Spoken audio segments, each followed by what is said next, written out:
So other techniques that we use and we prescribe in physiotherapy will be more of your kind of self-management techniques. So we are exercise prescribers, and one of the best things outside of your active range of movement and the things that we've been showing you in these videos would be for you to participate in some exercise yourself. So we're thinking probably more low impact, depending on where you are with your current flare-ups or where you are in your how physically active you are normally. This can range from anything from some walking, gardening, and then more kind of taking the weight out of our body. So we're thinking some swimming, particularly at some of the pools, and the physios can direct you on what pools to go to.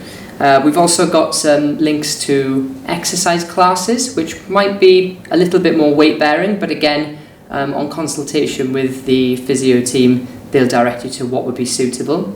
Other techniques in controlling your pain, there's more kind of body awareness. So things like Tai Chi, slow movements, and there's also a mindfulness aspect to that.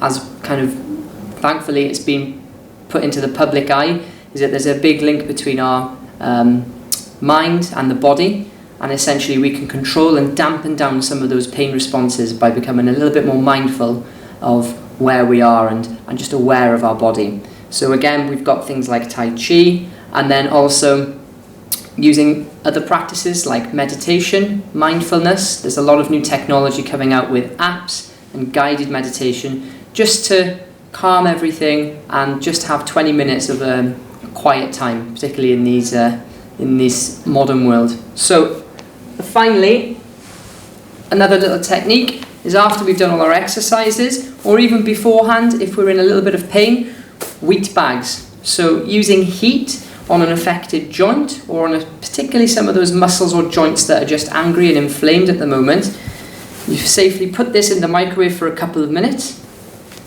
Test it so it's not too warm, and then you can pop it on a joint and just hold it there, and it should give you a little bit of relief. Normally post-exercise you can do this, but if you're particularly stiff, you can do this at any point in the day to any joint. And finally, there's also ice. So ice has been shown to reduce inflammation as well. So some people prefer ice, some people prefer heat, particularly with more of the inflammatory process and a lot of swelling. Sometimes people may find that ice is slightly more effective, and then with more kind of tight, those tight muscles and those joints that also can be quite inflamed, heat can relax that and just dampen down that pain response.